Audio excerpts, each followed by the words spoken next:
So Hmm. basically, that's it. Thank you for recording.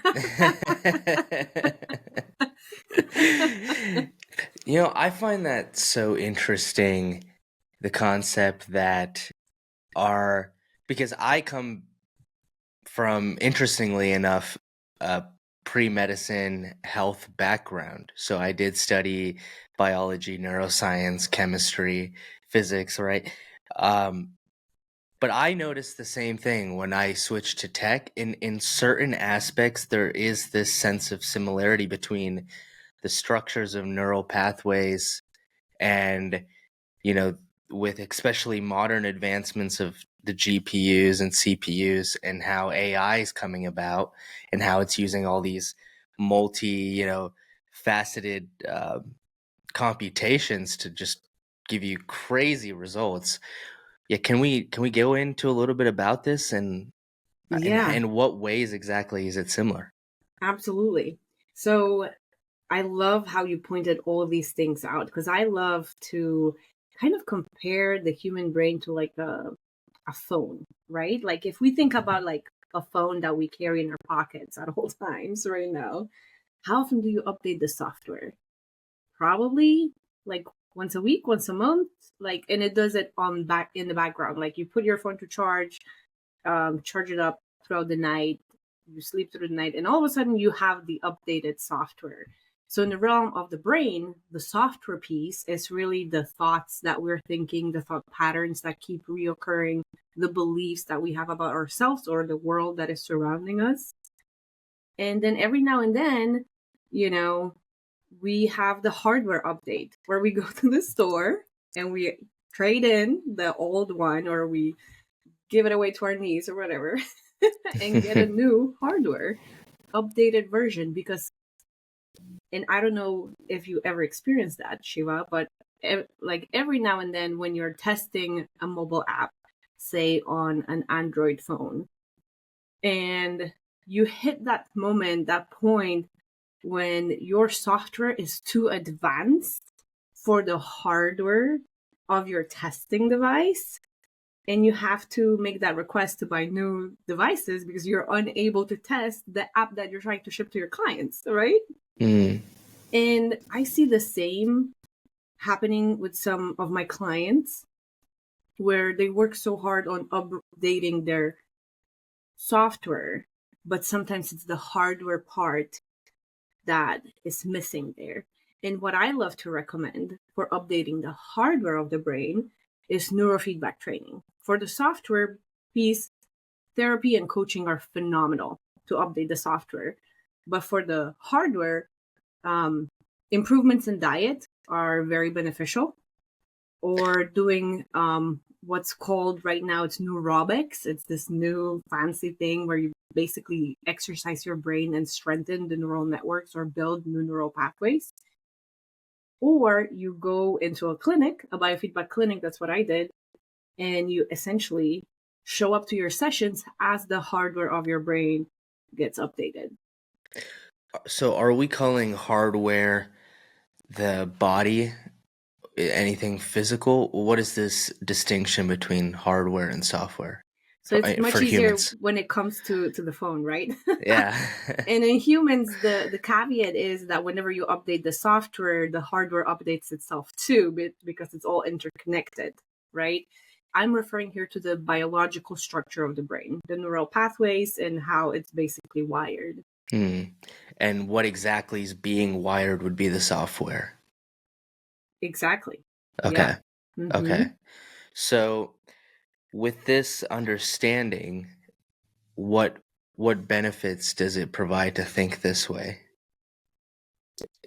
You can figure out what are the most optimal way for you to optimize whatever's not working for you, right? Because I've seen people put a lot of time and attention into updating the software. And it turns out that their hardware is just not able to take advantage of the newest updates that they've tried so hard to install, right?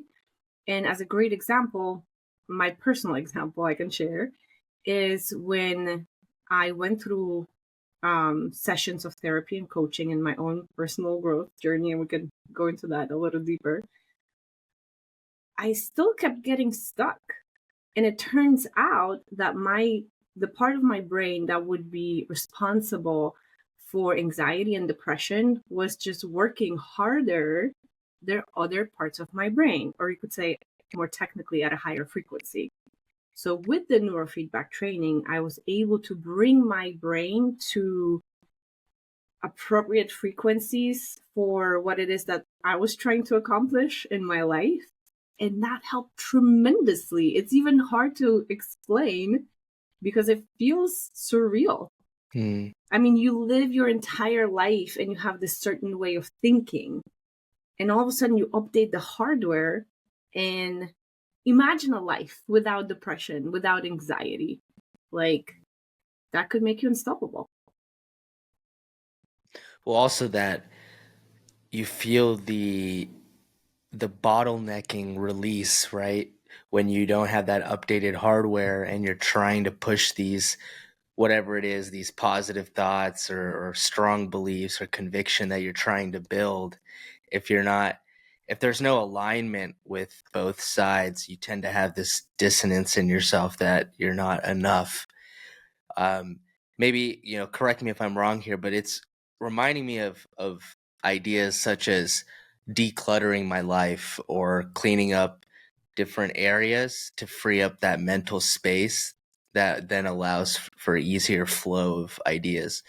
I mean, just for a quick example, just the other day, I tackled some tasks that have been on that long laundry list that we all have. And there was a sense of relief that, things that it's like that idea where, let's say you have something to do in the house and you put it in a corner of the house and you walk past that every day. You're reminded of that task. And Oh, it's yeah. such a burden that every time you walk by, it's like, oh, task 1, 2, 3. And you just keep seeing it over and over. And it's so overbearing. I think there is this feeling that of lightness once you do it. What's your thoughts on something like that? I agree that it could be similar, but it's in such a more depth when it comes to neurofeedback. And part of it is, let's use a different metaphor here. Let's say you're going to a car mechanic, right? To just kind of review how your car has been doing and change the oil, or maybe align the timing belts, and you notice that all of a sudden your car is not making that weird noise when you start speeding on a highway, right? And all of a sudden you feel like, okay, feel safer because those weird noises are no longer there. And all you had to do was just take care of what wasn't working and optimize it and improve it. But, I wanted to kind of circle back to your initial question because I deviated from the topic a little bit. When you were asking about how is it that the human brain, how does that relate to the evolution of us as humans, right? And in my book, what I do is I describe this idea of what would it be if you could essentially log into a terminal and list all the processes that are running in the background of your brain, because you could do that with your computer, whether you're on Mac, on Linux, on Windows, doesn't matter. You can basically access the terminal and list all the background processes, right? And what if you could then analyze those background processes, right, that are occupying your memory and are using your energy inefficiently, and just kill them, just get rid of them, just turn them off and replace them with something more beneficial. So on one hand, you're regaining that mental space by decluttering, for example, or finally taking care of that one task that's been bothering you, right, and is somewhere there keeping, churning the energy and wasting it basically. And you can get that back and put it into things that really matter for you, whether that's more quality time with family, or maybe starting out that side hustle that you've been thinking about, or just taking a trip and walking in nature and finally finding the time to do some digital detoxing, right? But an idea that we would probably see if we were able to connect to that terminal and list all those processes running in the background of our brains would be that there's this default set of settings that was created by our evolution as humans, and it's still running on unless you take the time to rewrite it. And the settings that I'm talking about that are still set on default is number one, notice the bad, the negative, and notice the things that are potentially harmful and focus on that, right? Or relieve difficult moments in order to learn. Say you have a fight with your coworker about the PR that didn't merge and you're so annoyed. And you keep thinking like, I wish this conversation had gone differently. And even though this is not a threat to your survival, your brain thinks it is. Or the third one is worrying about the future, right? That helped us survive as human species. And even if you get let go from your job, you will very likely find another one, and it will very likely not be a threat to your survival. Some of us might be churning their energy, just wasting it on worrying whether or not it will happen.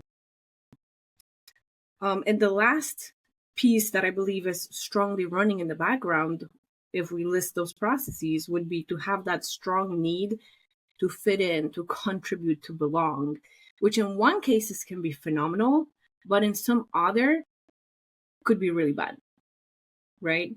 If we hold on to groups that are holding us back, if we hold on to certain type of identity that used to be beneficial, say in our home country, but we've immigrated and it's no longer beneficial, holding on to that identity can be holding us back. So I hope that makes sense. Please feel free to ask any clarifying questions. No, I think it makes a lot of sense. Things that I've noticed over time when comparing different fields is we see a lot of parallel in wisdom just spoken in different ways. So, for example, maybe someone might speak about what we're talking about through spiritual lingo, or for example, in Ayurveda, which is, Eastern medical philosophies, they use different terminology. This is something I've noticed. They use different terminologies, but it's been very similar to Western understandings that I also learned. So if we have like a mesomorphic body type that we'd call in the West, we call it, a Pitta dosha person in Eastern medicine. So there is parallels, just called differently. And I say all that to bring back that I find it interesting that we can also talk about it in computer terms, right? Or IT terms, right? Yes. What came to my mind is the idea of bandwidth is really what we're talking about. The ability to be efficient, right? So if we have all those lingering tasks, our bandwidth is minimized because every time we see it, a little bit of energy is sucked out of us. It's like, oh, got to do that. Or what you talked about, the idea of focusing on the future so much, that also minimizes your bandwidth to work because now you're stressing, you have anxiety, right? It's interesting because I always talk about this as more of an energy allocation, or how much energy do you have in the day, but bandwidth also makes sense, right? It's how much throughput can you do in one given day. Yeah, you're right. You have a limited amount of threads that can focus on things, and then how do you allocate that? And I use the programming speak because I feel like that helps people I work with and the person that I used to be, right? To get past certain blockages. So, for example, a lot of the time when I talk to senior engineers who are really smart, but somehow stuck in their career, whenever the topic of emotions or feelings comes up, it's immediately like, yuck, ugh. I don't even want to not even want to touch this thing unless they have been trained to see EQ as a leadership trait And many of us have not been trained in that. I mean, it's changing, which is phenomenal. But a lot of the time, when you can distance and see your mental legacy code as a product of your lived experience, something external to who you are or are capable to be, then it's so much easier to fix it. Because as engineers, we have this product way of thinking, right? An end user comes to us and they tell us, yo, this button isn't working anymore. I used to use your app, and when I click this button, I expect XYZ to happen, and it's not happening anymore. There's a bug. What do? You immediately jump into the code to analyze what line of code or file or class, whatever, causes the issue. And you refactor it, right? And if you're able to think the same way and see your brain basically as a code base that contains an accumulation of your entire lived experience, it gives you that ability to use what you already know, what you use on a daily basis, what you're comfortable doing, to dive into and resolve those issues, right? Because a lot of the time when we talk, for example, about self-marketing or trouble dealing with other people, more tenured engineers tend to think, I didn't get into software to deal with office politics, right? And I see you nodding and I see you smiling because it's like, yeah, that's exactly what it is. Well, what I've noticed is a lot of people in the IT and tech space have a certain personality type, right? It's a very logical minded, focused personality types. But what's so interesting is this was, I don't know, over 2 years ago. I remember doing a podcast episode with a friend of mine. His name's Vinny. He was on MTV and did all this stuff. And I distinctly remember this conversation of telling him that soft skills have helped me gain a job and my career in the tech space. And I didn't realize it would. It just happened to be so. But I completely agree with you, because what I'm trying to say is I see everybody's fighting over the same technical skills, but I think something that differentiates a candidate is their ability to communicate, is their ability to hold composure or speak clearly. And these are all acquired intrinsic traits, right? Or not intrinsic, but they're acquired traits or soft skills. They're not things that we learned getting our college degree or we learn through the workforce. It's I mean, you can, but I just don't think they're developed nearly as much. And I think that's really what gave me my distinctive edge when trying to break into this industry. Absolutely. Like, you're spot on. And I see it all the time, Shiva, when I work with people, because I have like a range of clients, and a lot of them come to me with you could say, traditional kind of background where they have pursued a college degree and then started a job. Or I also get a lot of bootcamp grads. And what I see is that, and I got to say, I've been there too, being a college graduate myself, is that the way college teaches us, you could probably say brainwash a little bit too, is to essentially overvalue technical skills. And we put them on a pedestal, and everything else just doesn't seem to matter because of how we're being educated, right? And I see it with the bootcamp grads who don't have that kind of baggage. They get up to scale with the technical side. So they're dangerous enough to know what it is that they're doing. They're dangerous enough to know whom to ask for help, where to find the solutions, and then figure it out. But they have also that people skill set, that soft skill set, not just the hard technical. And with that balance in their skills, I often see them progress in their career much faster than the traditionally trained software engineers.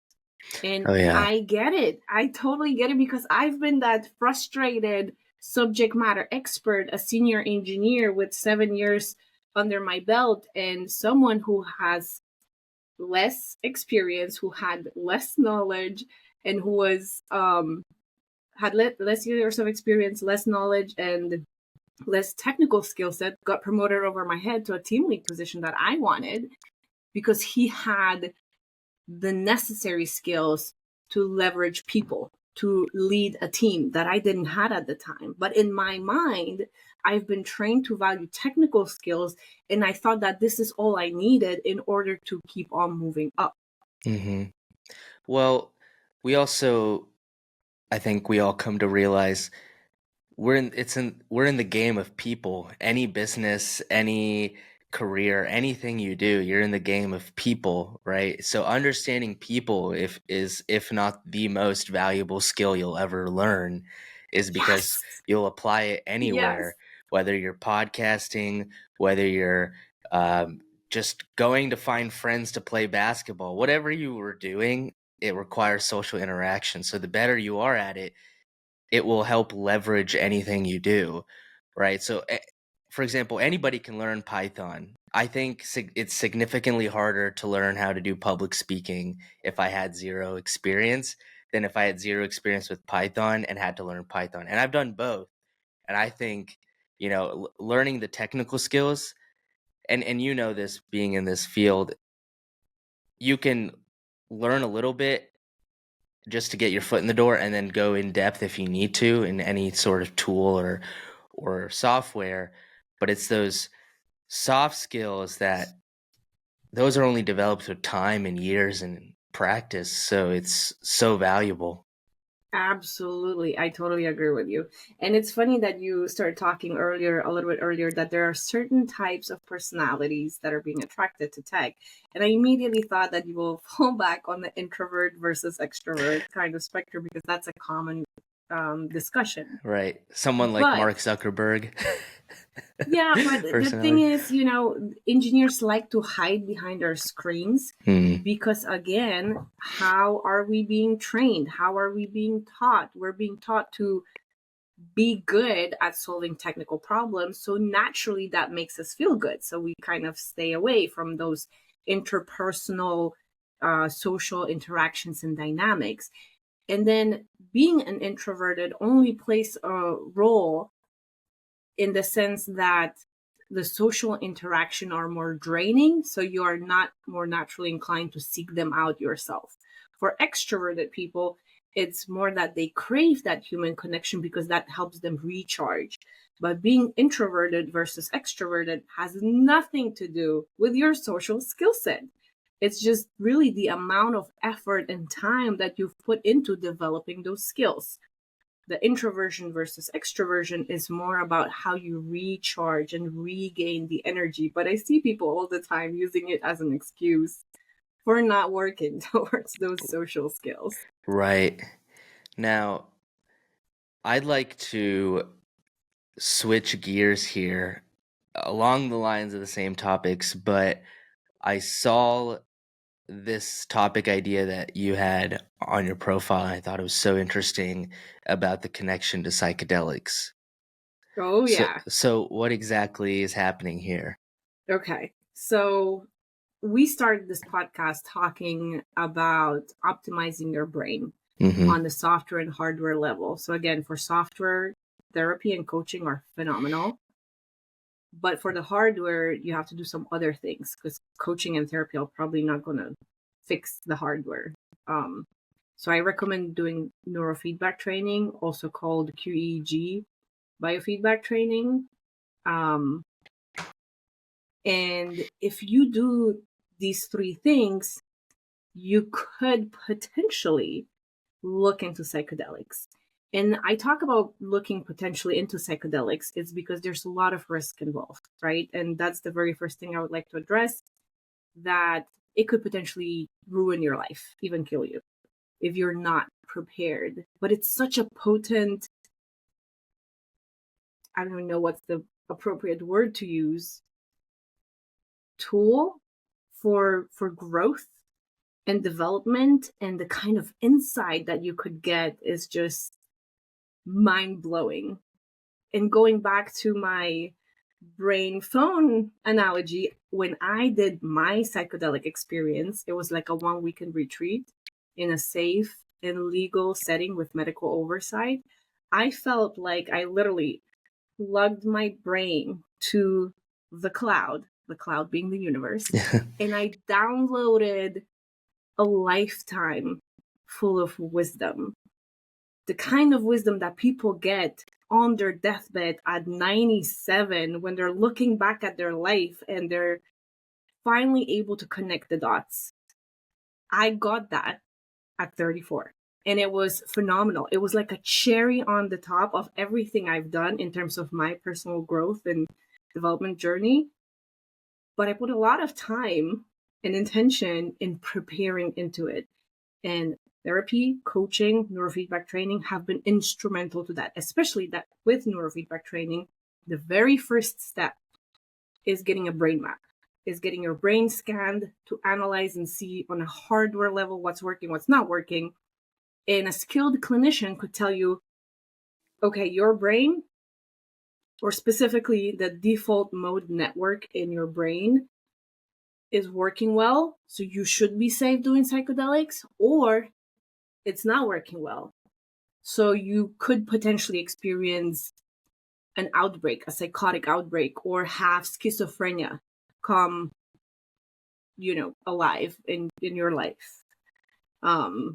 It all depends on your family's history, on how your brain is basically wired, how it's structured biologically.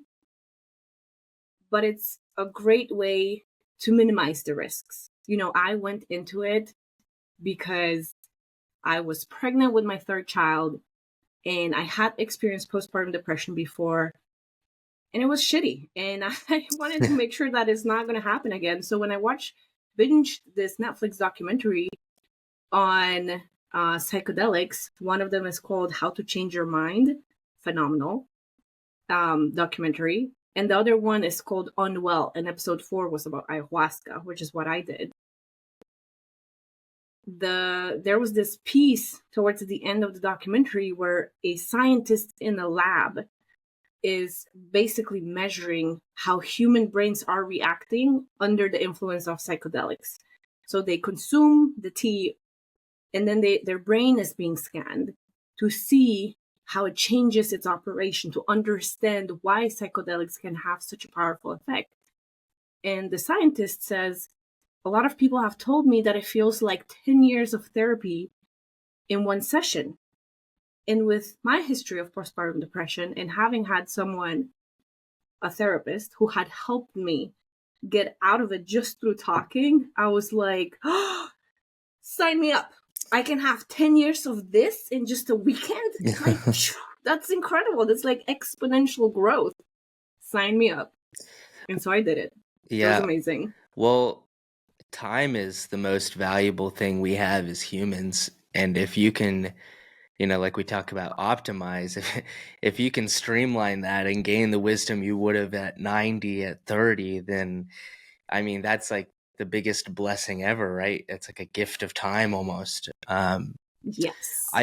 I find it so interesting about this topic. I know most people focus so much on, and bringing this back to what we've been talking about, the software side, the actual feeling, the psychedelics, the trip. But what I'm just as curious about is the hardware side, is the fact that our brain has the capacity to have such a outside experience that we would say is out of normal or out of reality experience. I find that absolutely fascinating because from an anthropology perspective, what was the purpose of that evolution there? Unless, I don't know. When thinking about the evolution of humans and seeing the usage of psychedelics, it's just so interesting that we either evolved with or evolved to use these keys almost. Totally agree. And I've heard this theory that when our ancestors were, still being nomadic and before their brains evolved to its current size, they would basically follow the animals by following the tracks and the poop that they left behind. And a lot of the time, the magic mushrooms would grow in the poop. So they probably consumed it as they were trying to track down and hunt down the animals. And you could see on the timeline of the evolutionary timeline how in a very short amount of time the brain pretty much doubled or tripled in size. And some of anthropologists think that it might be because of that consumption of the psychedelics. Because one of the things that it does to your brain is the synesthesia, where you have different senses kind of merging into one experience. And if you think about it, that's what language is, right? It's random sounds that we make, and we somehow then analyze them, and we're able to transfer something that's in my brain to what's in yours, just because we use language and we have some similar understanding here, right? So that's kind of fascinating. But in terms of how it changes the human structure, the brain, there are some changes to the brain. But what I've noticed is that in my retreat, there were about 40 or 50 psychonauts, so other people tripping with me, with about 15-ish volunteers who were helping us, like if we needed a pillow or a blanket or a glass of water, they were there to help and assist so we could focus on our journeys. And there were 3 trips over a weekend. So it was Friday night, Saturday morning, and Saturday night with integration sessions in between. So on Saturday afternoon and Sunday afternoon, before the retreat was over, we would gather all together and everybody would speak to their experience and what is it that they learned, how is it that they have grown as a result of taking the psychedelic and doing the journey. And for a lot of people, I realized, because they didn't seem to have been prepared as well as I have been, maybe they haven't done therapy in the past or coaching, or they haven't really, cared for their diet to make sure that their brain hardware was working optimally. They didn't get as much of an insight as I got. It felt like what I downloaded was exponential, and a lot of people would come to those retreats again and again and again because they kept getting incredible insight, but then they would go back to their regular life and they were unable to incorporate what they learned into their daily routines. So they felt the need to kind of go back. I personally feel I'll never have to do it again, because implementing what I've learned will probably take me a lifetime. But it was also like such an amount of knowledge that I don't really feel the need to ever do it again, if that makes sense, especially with all the risks associated. The mind is truly just one fascinating topic, which is why I find it interesting about the book you wrote. But, for example, even the concept of fibromyalgia, which is basically, long story short, is basically a mind-created illness where your body's in chronic muscle pain and stiffness, and partially due to just a dysregulated nervous system. So when they say, trauma is stored in the body, truly, your emotions and your physical being actually gets trapped based on, the external circumstances. But that's so interesting to me, because if the brain itself can just create this fibromyalgic disease, which isn't even apparently real, it's just all in the mind. If you can stop thinking about it, it's pretty much as good as gone. I don't know. There's just been countless cases where the mind has done unbelievable or crazy things, and I think psychedelics is just another facet to seeing a different side of reality. It just seems so unreal, is to put it lightly. Absolutely. And it's Another condition that comes to my mind is a broken heart syndrome, where you could experience as if you are having a heart attack, but in reality, you're just so intensely living through your emotions that that causes your heart to palpitate and act as if you're having a heart attack, even though it's not happening, right? Yeah. Another thing that comes to my mind too is that if you think about those examples really deeply, that shows you the power of the mind. And the question then becomes, how do I harness it? How do I use it for good instead of creating something that stresses me out? And here are a few other examples, actually. I mean, imagine that you're driving on a highway and there's this car that passes right by and it's going at a super speed. And for just a brief second, you feel like you're going to crash. Immediately, your heart rate goes up. You start sweating. You start thinking a little bit faster, processing the information faster to react in the moment. And there's this host of biological reactions that are happening. So you might be having adrenaline shooting into your blood so that you can act faster and be really responsive to the situation. And even though nothing technically happened, you did not have an accident, your mind acted as if it was going to happen and prepared itself, right? And for that reason, I love Joe Dispenza's books, because they talk a lot about that connection of using the power of your thoughts to actually create a specific biochemical state in your body for your benefit, and how to harness that particular power. Now, my book does not go as deep in terms of brain refactoring, because it's meant more for people who are new to this idea, who are trying to open themselves to the possibility that if brain was like a software code base, a legacy code base at that, I should say, with like a lot of spaghetti code and comments like, don't touch this because everything will fail and nobody knows why. But if you're open to that kind of idea, it's like so many more opportunities and possibilities can open up for you if you're only willing to give it a chance. Absolutely.